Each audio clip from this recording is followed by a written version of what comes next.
Our good buddy Phil Keoghan of The Amazing Race is on a mission this summer. He's looking for people who really live their lives with passion. And this week he found someone who has lived several lives, with more on the way.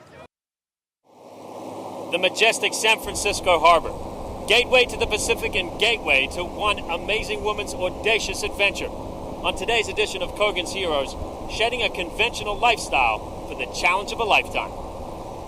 Okay, thanks, Rich. Meet Roz Savage, an extreme rower. In this 23-foot long capsule of a boat, with a cabin smaller than most bathtubs. Oh, you've got to be kidding me. Roz rowed by herself clean across the Atlantic Ocean. Let's rewind a little bit.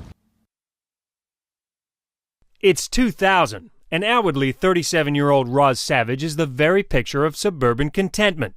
But inside, she was miserable. I sat down and wrote 2 versions of my own obituary. And one version was the one that I was heading for at that time, which was a pleasant enough life, living in suburban London and earning a decent income and having some nice vacations. And then the other version was the version that I really wanted.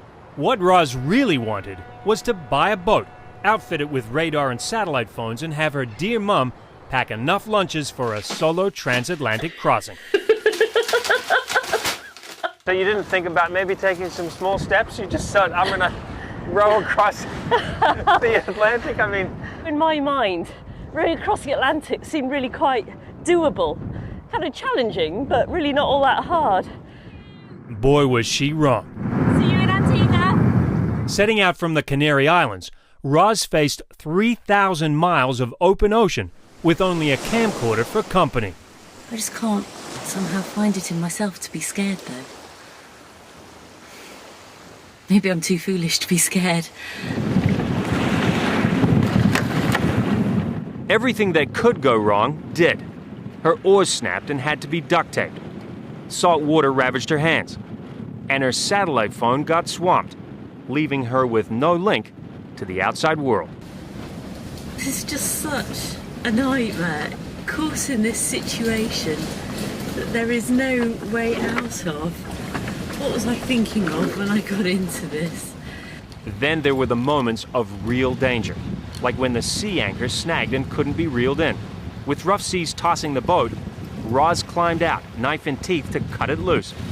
She was very nearly tossed out herself.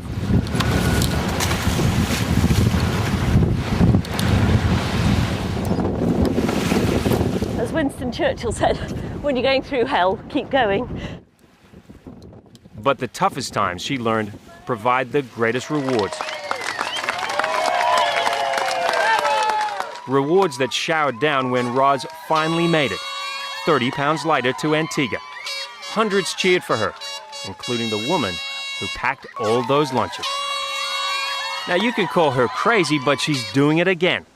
This time across the Pacific.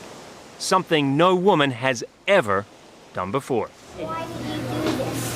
Why did I do this? That is a very good question. And now she has a cause. She'll be blogging to school kids about ocean pollution and inspiring others to follow their dreams. I had a big dream for a big adventure and decided to make it happen.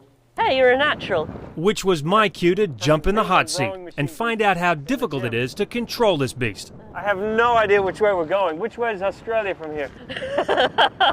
That way. Oh, that way. So it's Roz Savage, undersized rower, versus the world's largest ocean. But like the philosopher says, the earth has its boundaries, but the human spirit is limitless. For The Early Show, I'm Phil Keoghan.